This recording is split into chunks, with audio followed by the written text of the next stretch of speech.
No, alright, Mark. How many people have said on socials, why do you use a handsaw for? Who uses handsaws anymore? Why wouldn't you use a handsaw? Perfect scenario, right? Bird's mouth. I know what people are going to say.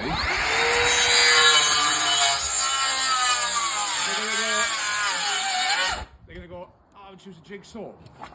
Why would you use a pendulum? It's not accurate.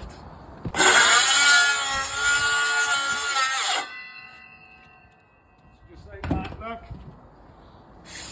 You've done the back of the cut, and you get your handsaw. Chop in a upside down back to front as well, so go down. On reverse. Look at that. Beautiful. Handsaw. Can't replace it, tell me.